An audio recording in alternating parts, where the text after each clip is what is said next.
I was standing near the buffet table, swirling cranberry punch in a plastic cup, when I heard it. She wasn't even supposed to happen. Total accident. Mom almost didn't keep her. That was Aunt Lydia. Her voice was loud, half drowned in wine and the shrieking laughter of cousins clinking flutes. They say if you've ever been betrayed by family, hitting like brings peace, subscribing brings clarity, and commenting brings karma to those who wronged you. Try it, and tell me where you're watching from. Anyways, they didn't know I was just a few feet behind the folding screen, hidden beside a table stacked with extra chairs.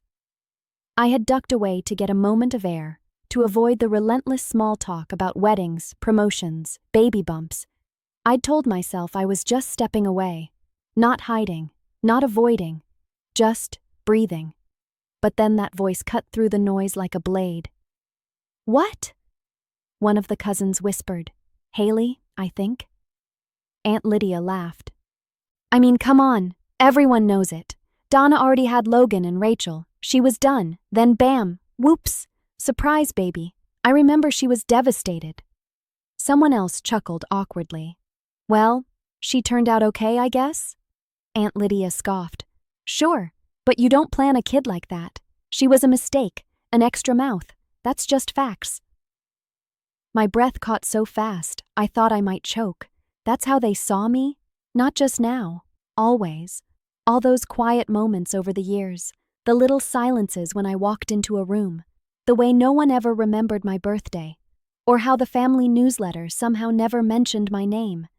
It wasn't accidental. It was intentional. I stepped back, bumping into a folding chair. It clattered lightly, but no one noticed. They were too busy laughing. Champagne flutes sparkled under the fairy lights strung across Grandma's old magnolia tree. The backyard was crowded with relatives and plus ones I barely knew, everyone celebrating my cousin Amanda's engagement. Another perfect child, another golden moment. I slipped out through the back gate and stood by the fence. The night air was warmer than it should have been for March. The scent of overcooked chicken and perfume clung to my sleeves. But underneath that was something else, something sour and old, like forgotten milk in the back of the fridge. That smell of being unwanted. As a kid, I used to sit on this same fence and swing my legs, pretending I was anywhere else. Sometimes I imagined I had been adopted, that somewhere out there was my real family, one that had wanted me. It was childish, but it made things hurt less. I remembered the first time I asked Mom about it. Was I a surprise? I had asked when I was 10. We were sitting in the car, waiting in line at the pharmacy drive-thru. She didn't even look up from her phone. "We already had 2 kids. You just happened." I was silent the whole drive home. I never asked again. Back at the party, laughter erupted again. Someone must have made a toast. I could hear Amanda squeal as her fiancé lifted her into a spin. People clapped and cheered. I stood alone in the shadows and wondered what it would have been like to be celebrated like that. Just once. Growing up, there were no banners for me. No themed birthday parties. No congrats signs when I got into high school honor classes or won first place in the art show. Logan had trophies lining an entire wall. Rachel had scrapbooks filled with ballet recitals and soccer games. I had a single photo album, and half of it was blurry. I walked the perimeter of the yard, gravel crunching beneath my heels. I passed under the kitchen window and caught a glimpse of my mother refilling a wine glass, laughing with Aunt Lydia like the past hadn't just cracked open behind me. "She always was so quiet," Aunt Lydia was saying, "like a little ghost in the house." My mother laughed. Honestly, I used to forget she was even there. And I just stood there, listening, frozen. A little ghost. That was me. I don't know how long I stayed outside. Long enough for the sky to darken fully, for the string lights to flicker on. I found myself on the back porch, leaning against the wooden railing, watching through the French doors as everyone danced and mingled like I didn't exist. And maybe to them, I didn't. The porch boards creaked beneath my weight. I ran my fingers along the chipped paint. Grandma Dot used to sit right here, in her rocking chair, knitting scarves even when it was too warm for them. She was the only one who ever made me feel real. "You see things others don't, sweetheart," she once told me. "That's not a flaw. That's a gift." She was the only one who said things like that. Everyone else just saw me as extra, unnecessary, unplanned. It wasn't even what Aunt Lydia said that hurt the most. It was that no one in that group disagreed with her. No one defended me. No one said, "That's not fair." Even if they felt uncomfortable, they stayed silent, because silence was easier than kindness. I thought about leaving, just walking out through the front gate and never coming back. But I stayed. Not because I felt wanted, but because I'd learned to endure. It's what mistake children do. We adapt. We survive. I went back inside eventually, when the music slowed and people were too drunk to notice. I slipped into the corner, sipping flat soda, answering questions with polite smiles. "Oh, work is fine. Yes, still designing things. Nothing major." They didn't ask for more. They never did. Later that night, as I waited for my ride outside, Logan and Rachel passed by laughing about the venue. "This place could have used a better decorator," Logan said. Rachel snorted. "It's old, kind of sad, honestly." They didn't even glance at me, and maybe that was the moment I knew, really knew, that they never saw me. Not as a person, not as family. I was the background, the forgotten frame. But something shifted that night. I didn't cry. I didn't scream. I didn't plead for recognition. Instead, I pulled out my phone, opened my notepad app, typed one sentence. "They don't see me. So I'll build a world where they can't look away." And I meant it. That was the last night I let their version of me define who I was. The mistake child, the ghost, the extra mouth. They had no idea what I was building, what I had already begun. But one day, they would walk straight into it. And this time, I wouldn't be hiding behind a folding screen. I'd be at the center of it all, quiet, steady, and undeniably real. When I was 6, I got a pair of sneakers with a hole in the sole. They were Rachel's old ones, white canvas with frayed laces and pink marker scribbled on the side. I remember holding them like they were treasure, pretending not to notice the way they pinched my toes or how they squeaked when I walked across the linoleum. I stuffed tissue inside the left one to stop a rock from poking through. "Be grateful," my mother said. "They're still good." That was the running theme of my childhood. Be grateful. Grateful for leftovers. Grateful for silence.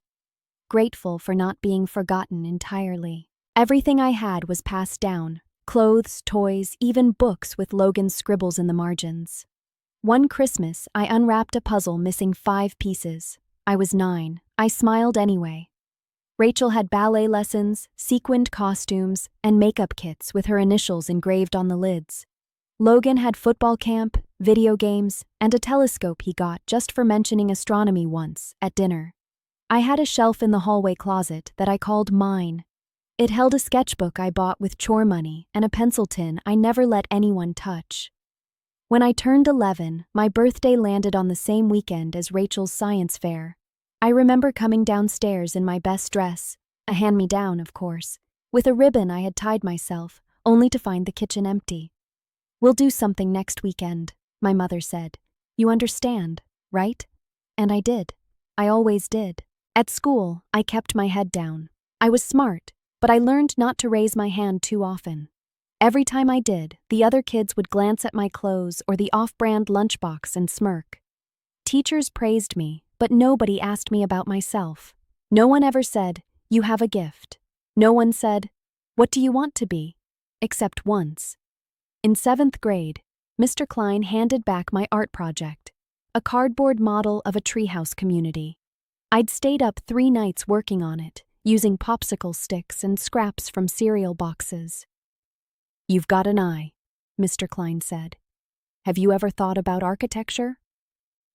It lit something inside me, a tiny flame. I carried that flame home like a secret. That night at dinner, I said it. I think I want to be an architect. Rachel snorted into her mashed potatoes. What? Logan asked. You mean like build stuff? I said. Yeah. Design buildings, homes. I really like it. My father grunted. That's a lot of school. My mother didn't look up. She just said, maybe try trade school. Something more realistic. You like organizing, right? You could be an assistant. And just like that, the flame dimmed. Not out, but smaller. I told myself they were just being practical, that they didn't want me to struggle. But deep down, I knew the truth. They didn't think I could do it. Not me. Not the accident child. Rachel could say she wanted to be a marine biologist one week and a fashion designer the next, and they'd nod with pride. Logan said he wanted to open a restaurant someday, and they practically started scouting locations. But me? My dreams were always too expensive, too loud, too big for someone like me. So I stopped talking about them. Instead, I drew. I filled every spare page I could find. Backs of junk mail, napkins, the inside of cereal boxes. I designed homes, tree houses, rooms with secret doors and cozy corners. Places that felt like the one thing I never had. Belonging. No one ever asked to see them. One year, I entered a citywide youth design contest. I built a model of a sustainable tiny home using recycled materials and made it to the final round. I walked into the event hall wearing an oversized blazer I'd borrowed from Rachel's closet and shoes that clicked too loud against the tile. I placed second. When I got home and told my family, Rachel didn't even look up from her phone. Well, second isn't first, Logan said. My mother added, Did you win anything real? Like money? I remember standing in the doorway with my ribbon in hand and a knot in my throat. That was the moment something shifted in me. Not the full break, not yet, but the start of a quiet unraveling. I started to realize that no matter what I did, I would never be more than an afterthought in their story. When it came time to apply to colleges, I did it on my own. I researched scholarships at the library, wrote essays at night after doing everyone's laundry, and mailed out forms behind their backs. You should just stay local, my mother said when I mentioned a program in Boston. Don't waste your time. So I didn't go to Boston, but I also didn't stay. I applied to a small community college with a design program 3 towns over. I didn't tell anyone when I got in, just packed a bag and left a note. I thought maybe someone would call. They didn't. When I got to campus, my roommate had matching luggage and a dad who helped her hang string lights. I had 2 trash bags of clothes and a stack of notebooks with duct-taped spines. I wasn't bitter. Not yet. Just tired. Tired of pretending the scraps were enough. In one of my first design courses, the professor asked us to create a concept for a dream home. Design something that feels like safety, she said. I drew a cottage with wide windows and hidden nooks, a reading loft, a wraparound porch, a place where someone could sit and just be unnoticed, yes, but not forgotten. When she handed back my sketch, she'd written in red ink, "This feels like it was drawn by someone who knows what loneliness looks like." She was right, but I didn't cry. I just kept drawing. At some point, it stopped being about proving anything. I wasn't chasing approval anymore. I wasn't dreaming of applause from my family.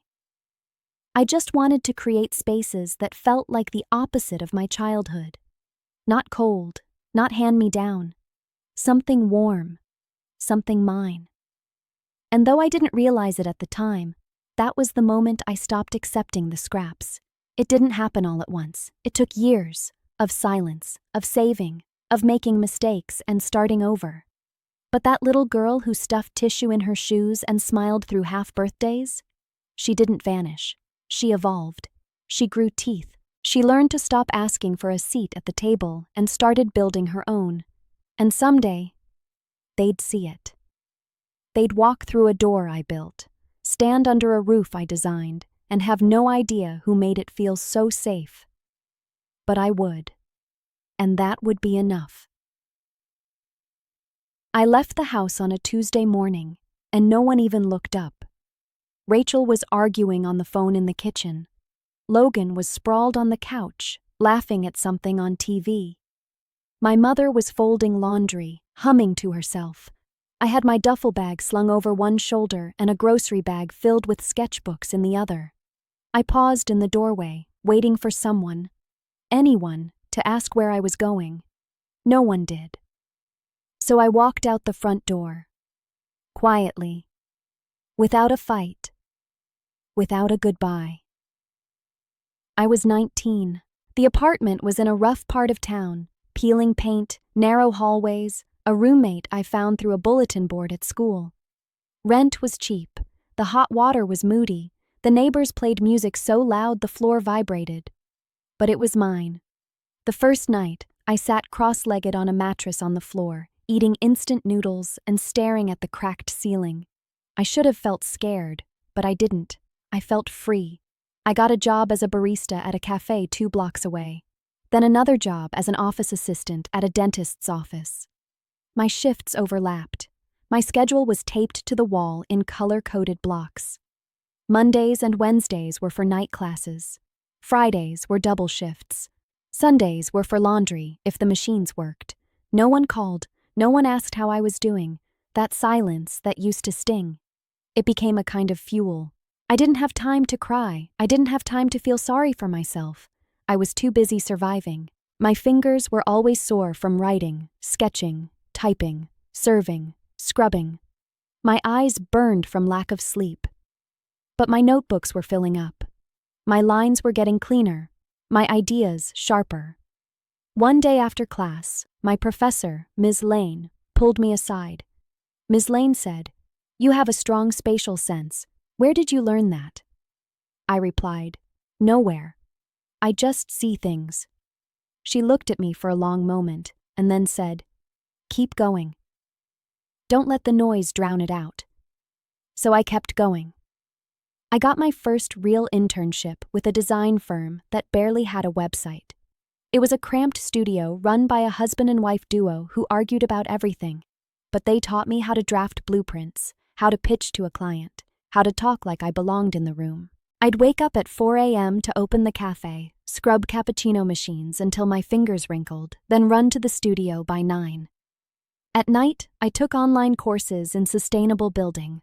On weekends, I read zoning codes like they were bedtime stories.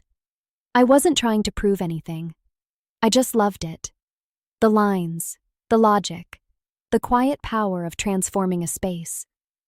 Eventually, I started noticing things around my neighborhood. Rundown duplexes with good bones. Vacant lots with potential. I didn't have money, but I had time. And I had vision. So I started small. Real small. I partnered with a woman named Tanya, who worked in real estate and had just gotten her license. She was loud, brilliant, and believed in taking chances. "If you find them, I'll help you pitch them," Tanya said. "Split the profit 50-50.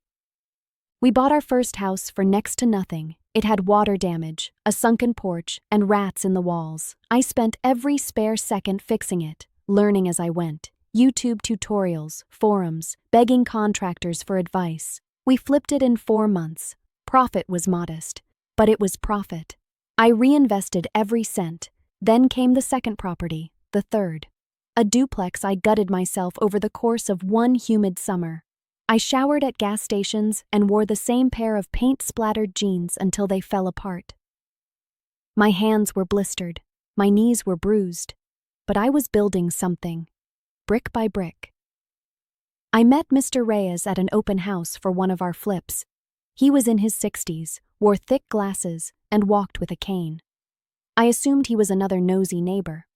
But when I explained the design, he raised an eyebrow. "You did this?" Mr. Reyes asked. I nodded and said, "Yes. It's nothing fancy, just function and light." He took a long pause, then said, "Your eye is rare. Don't let anyone convince you it's not." That was the start of something unexpected. Mr. Reyes turned out to be a semi-retired architect who once ran a firm downtown. He had lost his wife 2 years prior and said he didn't go out much anymore, but something about the clean lines and warm lighting in the house had pulled him in. We started meeting for coffee. He'd bring me books, introduce me to people, talk about the business side of design, permits, clients, tax structures. "Talent is nothing without endurance," Mr. Reyes said, "and I've rarely seen anyone as stubborn as you." Eventually, he offered to help me open my own practice. "It's not charity," Mr. Reyes said. "It's investment. You've got the skill. I've got the capital. Let's build something that lasts." And just like that, I became a business owner. The office was a sunlit loft on the 3rd floor of an old brick building. We painted the walls soft gray and lined the windows with plants. I didn't buy fancy furniture or hang a plaque. I just brought my old sketchbooks and a battered laptop. Clients came in slow at first, then faster. People liked that I listened, that I didn't push them toward trendy showpieces, but toward homes that felt like safety, like breath. I didn't put my name on everything. I didn't boast on social media. I just worked. While my siblings were sharing vacation photos and brunch selfies, I was pouring concrete and calculating load-bearing walls. While they were gossiping about cousin Amanda's wedding, I was sitting in City Hall waiting for permits. And still, no one from my family called. Not for birthdays, not for holidays. Not once to say, "How are you?" But I didn't need it anymore. I had something better than attention. I had peace. Years passed. I kept building, quietly, relentlessly. And even though they had no idea, my world was no longer orbiting theirs. It had become its own universe, and I was at the center of it. The message came on a rainy Thursday afternoon. I was between site visits, sipping lukewarm coffee in the front seat of my car, when my phone buzzed with a family group chat notification I hadn't seen active in months. Congrats to Logan and Rachel for handling the sale of Grandma's house so smoothly. My thumb hovered over the screen. I read it again. Then again. My stomach twisted. Grandma's house? They sold Grandma Dot's house? Without even telling me? I scrolled through the thread. A few clap-clap emojis, some clapping gifs. My mother chiming in with, "So proud of how they stepped up. Grandma would be thrilled it's in good hands." I stared out the windshield. The rain smeared the world into shapes I couldn't recognize. I felt a buzzing in my ears, low and constant. My throat tightened like I'd swallowed gravel. Grandma Dot's house was the only place that ever felt like mine. It wasn't big or flashy, just a 2-story craftsman with faded green shutters and a wraparound porch where she used to sit in the evenings with a mug of peppermint tea. But inside those walls, I'd always felt safe. Seen. "You're the thoughtful one," Grandma Dot used to say. "You see people the way they are, not the way they pretend to be."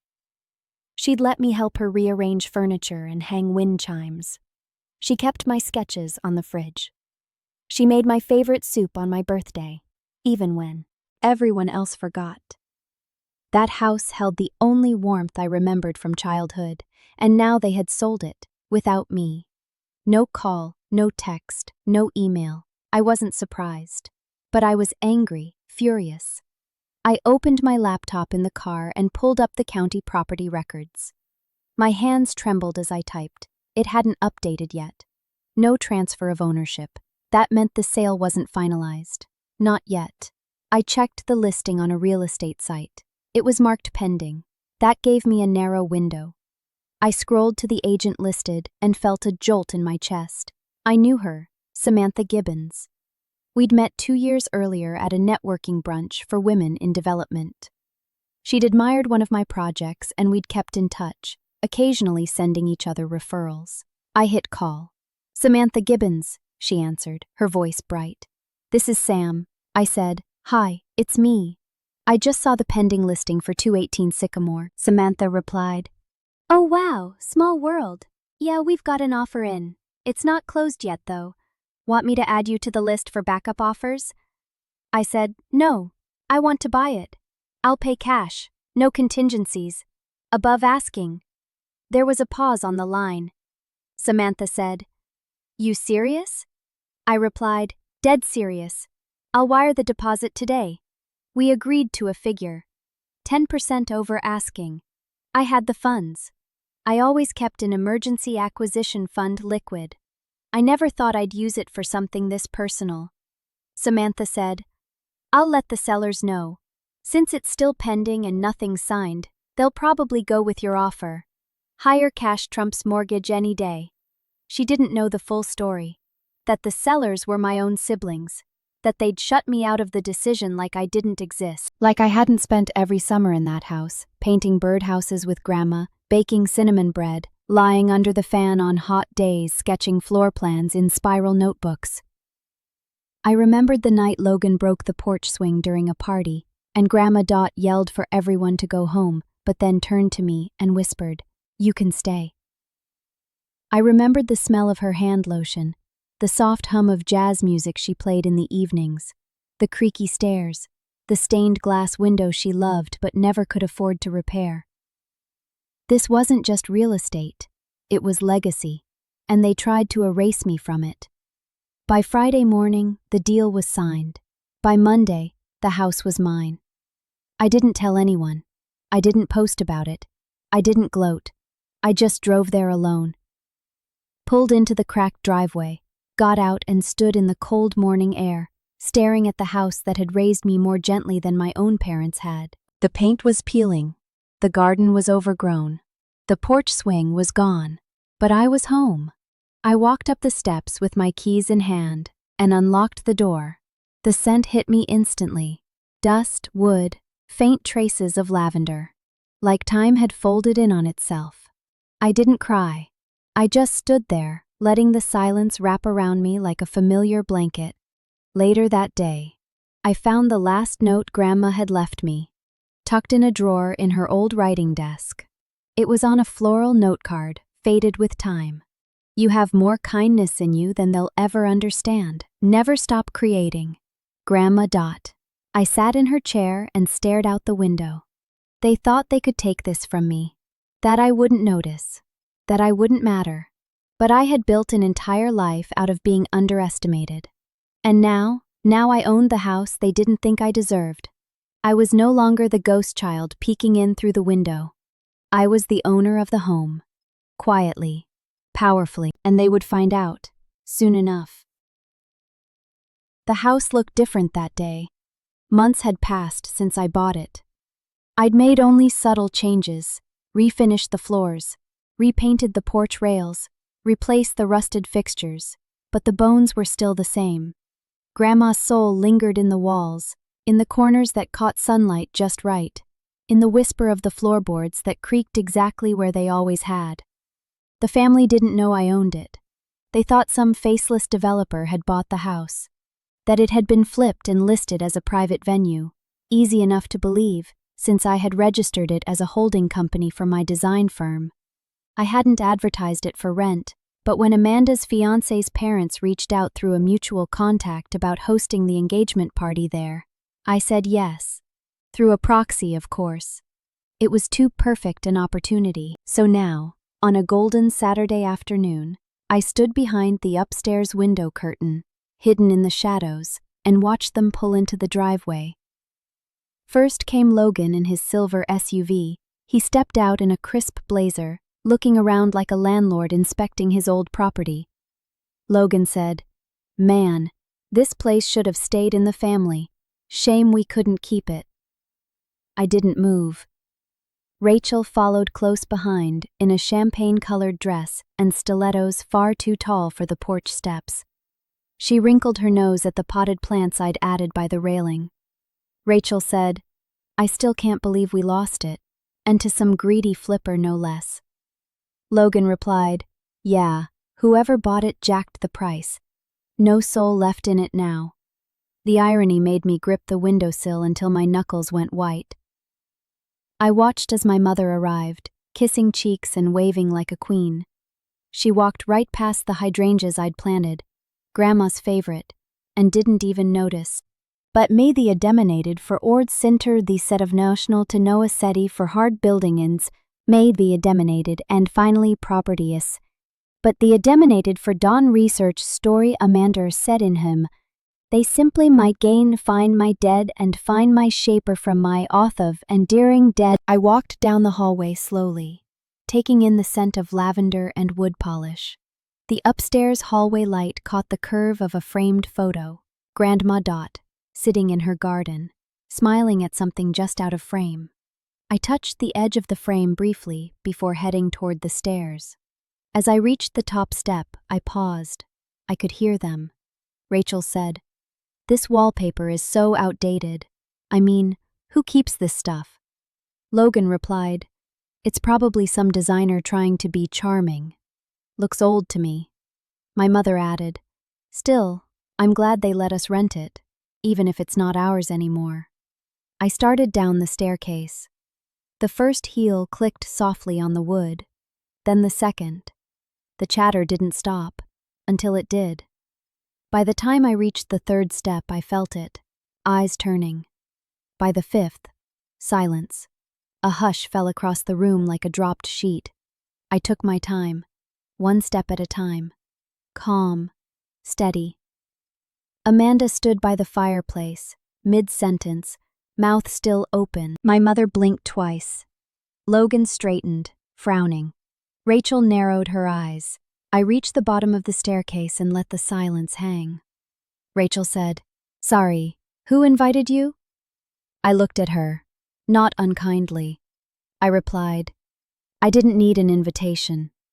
She scoffed. Rachel said, "Excuse me?" I turned my gaze toward the guests, then slowly back at her. I said, "I live here." Gasps, audible. One woman actually dropped her wine glass, though it landed on the rug. Logan said, "Wait, what?" My mother said, "You live here? Since when?" I looked at the room, each face stunned, confused. I said, "Since the sale finalized. I bought the house before your sale went through. Paid in full. The title is in my name." Rachel blinked. Rachel said, "But how? You're not even—" She stopped herself that the damage was already done. Logan snapped, "So this was what, some sabotage? To embarrass us?" I replied, "No." I kept my tone even, measured. "I didn't do it to spite you. I did it to honor Grandma. She wanted me to feel at home. Now I finally do." Amanda's fiancé cleared his throat awkwardly and murmured something to a server, who quickly began directing people toward the back patio, giving us space. My mother stepped closer, eyes wide. My mother said, "You never said anything. Why wouldn't you tell us?" I tilted my head. I said, "Because you never asked." More silence. Then Rachel laughed, shrill, nervous. Rachel said, "This is so dramatic. You could have just said something. We didn't mean to." I cut her off. I said, "You didn't mean to include me. You didn't mean to ask. You didn't mean to remember I existed. But here you are, standing in my home." She didn't speak after that. Neither did Logan. The quiet was heavier than any scream. I said, "You were so proud of how smoothly the sale went. You handled it without me, remember? Just like always." I turned and walked toward the back door, opening it for the guests to return. I said, "But please, enjoy the party. After all, it's a beautiful house, full of soul." And then I stepped outside into the sunshine. My heart was racing, but I didn't let it show. Because for the first time in my life, I wasn't asking for space. I owned it, and they knew it. The air in the living room felt brittle, like glass about to crack. I stood near the entryway, my heels planted on the hardwood I had refinished myself, and watched the silence spread like ink in water. The string quartet had stopped playing. Even the soft chatter on the back patio had faded to a distant hum, as if the house itself were holding its breath. Everyone was looking at me, not past me, not through me, at me. It was a foreign feeling, Rachel was the first to break the tension.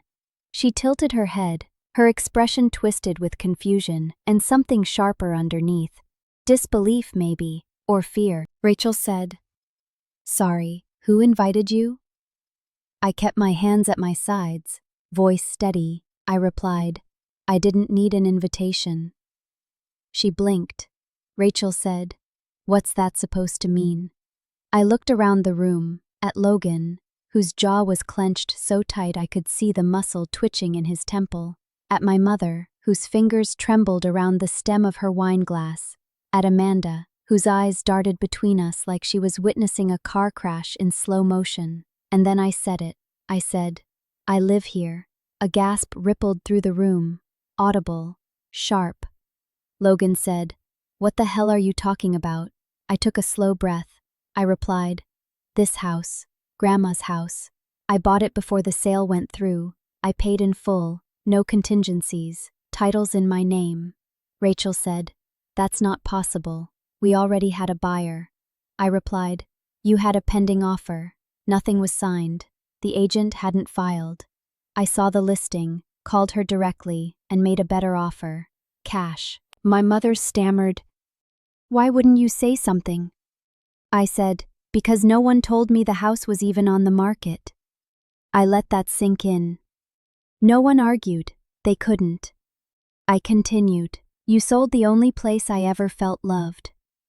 The only place that felt like home, and you didn't think I should know." Logan snapped, "You did this to humiliate us." I replied, "No. I did it to keep something sacred." Rachel laughed, short, bitter. Rachel said, "This is insane. You're acting like some vindictive ghost." I stepped forward, closer to the center of the room. I said, "You want to know what's insane? Being erased from every decision, every conversation, every photo album. Being treated like an accident you're too polite to acknowledge. This house was my only refuge. Grandma made me feel like I mattered, and when she died, you tossed her memory out like yard waste." My mother said, "That's not fair. We thought we were doing the right thing." I interrupted, "No. You did what was convenient. You didn't think twice. You assumed I wouldn't care, or that I wouldn't be able to do anything about it." Silence. I said, "But I did care, and I could." I turned toward the fireplace where the family photos had been laid out as decoration for Amanda's party. Logan's graduation, Rachel's ballet recital, Amanda's baby photos.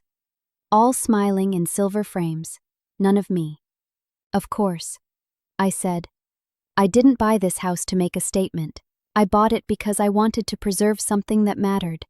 Something that belonged to all of us, but mostly to her. And frankly, I was the only one who treated it with respect." Logan muttered, "Unbelievable." I replied, "What's unbelievable is that I had to outbid my own family just to protect the memory of the only person who treated me like a daughter." Rachel folded her arms. Rachel said, "So what now? You want us to grovel, pack up and leave?" I said, "No. I want you to stay. Enjoy the party. This isn't about revenge." I paused. I continued, "But I needed you to know. I needed you to stand here, in this house, and understand that I'm not the quiet mistake you left out of everything. I'm the owner. I'm the one who saved what you were so quick to discard." No one moved. Amanda's fiancé quietly herded some guests toward the back patio, pretending to smile. My mother whispered, "I didn't realize how hurt you were." I replied, "That's the point. You never asked." I looked at her then, really looked. And for the first time, she looked back without the usual glaze of polite disinterest. There was something else there now. Shame, maybe. Or the fragile beginning of understanding. Rachel muttered, "I still think this was petty." I said, "And I think forgetting your sister exists is cruel." Her face darkened, but she didn't answer. I turned toward the guests lingering by the door. I said, "There's wine on the back patio, and a band playing. You're welcome to enjoy it." as my guests. And I walked away, not out of the room, but into it. I passed through the center like I belonged, because I did. Not because they gave me permission, but because I claimed it. Because Grandma would have wanted it that way. She always said I saw people for who they really were. And now they were finally seeing me too. The silence didn't last long. By the next morning, my phone was vibrating so much it nearly slid off the kitchen counter. The first was a message from Rachel. Rachel wrote, "Can we talk sometime this week?" No greeting, no apology, just a request, as if we'd last spoken yesterday over coffee. Then came Logan. Logan texted, "I overreacted. Just didn't expect all that. Hope it's all good now." It read like someone trying to check a box. Quick, easy, detached. Then came the voicemails. My mother said, "Sweetheart, I think we need to talk. There's clearly some pain we need to unpack. I'd like to understand your side." Later that day, my mother said again, "You're still my daughter. I may not always say the right things, but I want us to move forward. Please call me." And again 2 days later, my mother said, "I know you're upset, but this distance doesn't help. You've made your point. Now can we begin healing?" I sat on the back porch, barefoot, her voice crackling through my phone's speaker. The garden below had overgrown, wild with ivy and wilting marigolds. Grandma Dot's garden, the one she used to tend each morning with gloves too big for her hands, and humming some hymn I never learned the words to. I had left it untouched since buying the house, maybe out of reverence, maybe because I didn't feel ready. But now, as I looked at the tangled vines and yellowing leaves, I realized I wanted to touch it again, shape it, breathe into it. I didn't answer the texts, I didn't return the calls, not out of cruelty, but because, for the first time, I didn't need to. They remembered me now, but only because I'd done something they couldn't ignore. I hadn't changed overnight, I hadn't become someone new, I'd simply stepped into the truth I'd always carried. And that truth didn't require validation anymore. I spent the following weeks reimagining the house, not to erase the past, but to reclaim it. The floral wallpaper in the hallway came down, replaced by clean white walls and framed prints from my first sketchbooks. I installed skylights in the sunroom, where Grandma used to read the paper with a cup of tea. The light now poured in like honey, warming the floor beneath my feet each morning. The dining room table was replaced by a simple oak slab I built myself, its surface smooth with knots I refused to sand out. Every imperfection reminded me of how far I'd come. I painted the living room a soft gray blue, hung floating shelves lined with ceramic pieces from local artists. Pieces I'd collected quietly over the years, in small shops and craft fairs, always telling myself, one day, I'll have the right place for these. That day had come, but there was one thing I didn't change. Grandma Dot's armchair. It stayed exactly where it had always been, by the bay window, slightly faded, with the wooden legs she'd had restained the year I turned 10. I vacuumed it. I fluffed the cushions. I added a knitted throw, but I didn't replace it. That armchair had held every version of me. The little girl who read books under its armrest, the teenager who cried into its cushions after being ignored at family dinners, the young woman who once sat cross-legged in it, drawing floor plans she didn't dare show anyone. It wasn't just furniture, it was memory, endurance, proof. Each evening, after the dust settled and the paint dried, I'd sit there with a mug of chamomile tea, my own version of Grandma's peppermint, and breathe in the quiet. The house felt different now. It felt like mine. Not just legally, emotionally, spiritually. It pulsed with intention. I didn't post about it online. I didn't send the family photos or updates. I let their calls pile up, their texts collect like leaves in the wind. Some messages became more desperate. Rachel wrote, "I think we got off on the wrong foot. I know we haven't always been close, but maybe this is a chance to change that." Logan wrote, "Just wanted to check in. I'm around if you want to talk. No pressure." Even Amanda messaged me. Amanda wrote, "I didn't know. I'm sorry." if you ever want to grab coffee. I didn't reply. It wasn't bitterness, it was clarity. I realized I had spent most of my life scrambling for scraps of love, attention, approval. I had contorted myself to fit a family that never made room for me. But now I was no longer twisted by their neglect. I had straightened, I had grown, and I didn't owe them the version of me that begged to be seen. Sometimes I'd walk the garden path at dusk, barefoot, letting the grass brush my ankles, my mind quiet. I began replanting the flower beds, adding herbs, lavender, sage, even rosemary for remembrance. I whispered to the soil. I said, "This is for you, Grandma. For all the mornings you weeded and watered and made space for beauty." Some nights I'd find myself looking at my phone, thumb hovering over a missed call. But I never pressed play. Because they weren't calling for me. Not really. They were calling for the version of me they wished had stayed invisible, palatable, predictable. But that version was gone. Now I existed on my own terms. I rebuilt the world that once rejected me. And in the center of that world was a quiet, creaky chair by the window. Still hers, still mine, forever. The night of the housewarming party, the windows glowed like lanterns. Soft music drifted from the record player. Something vintage and gentle, the kind Grandma Dot used to hum along to. The kitchen buzzed with quiet laughter and clinking glasses. String lights framed the porch, casting a warm haze over the garden path I'd spent weeks clearing and replanting. It wasn't a big gathering. That was never the point. I invited the people who had stood by me through the grind, the silence, the years when I didn't know if any of it would ever amount to something. People who had seen me when I was still invisible to the rest of the world. Tanya was there, dressed in wide-legged pants and a cropped blazer, holding court near the bookshelf, telling some ridiculous story about our first renovation. Tanya said, "I swear the rats were this big, no lie." She looked that rat in the face and said, "You don't scare me, I've had worse roommates." Everyone laughed, including me. My assistant Nico brought flowers, yellow daffodils in a mismatched mason jar, and a lemon tart he'd made himself. Nico said, "I didn't know what to get someone who literally designs homes for a living." I said, "This is perfect, really." Mr. Reyes came too. He stood near the fireplace, cane in one hand, wineglass in the other. His eyes swept the room, lingering on the angles and finishes like an artist admiring a completed painting. Mr. Reyes said, "You've done something remarkable here, not just with the space, with yourself." That meant everything.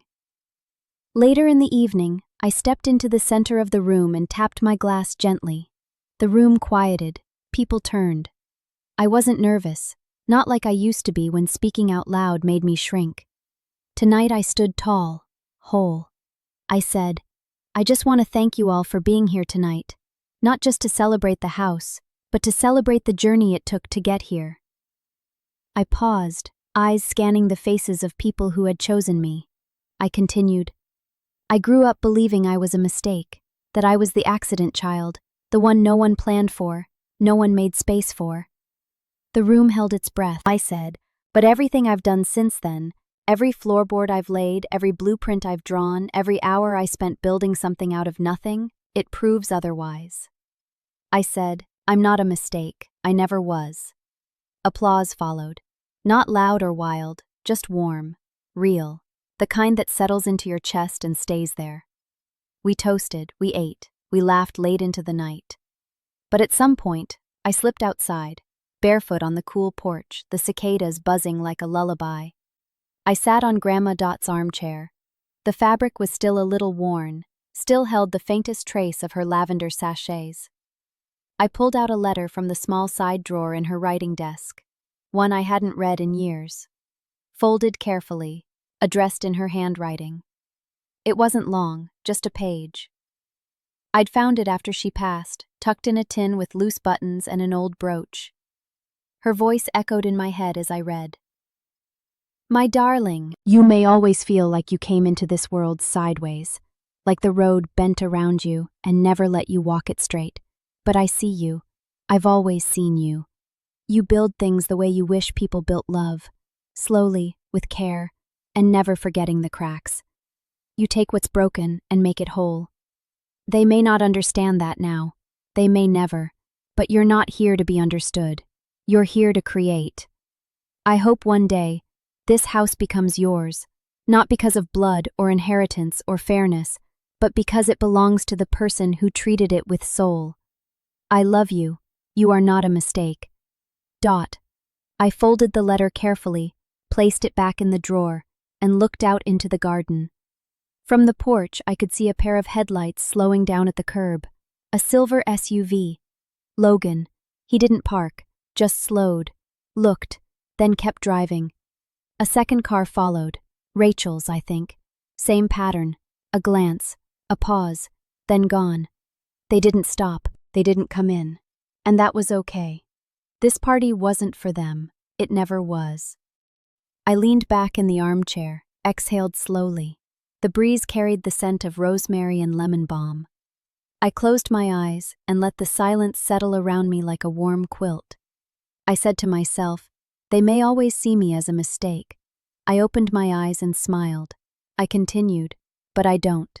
And that's enough for me. If you enjoyed the story, make sure to subscribe for good luck.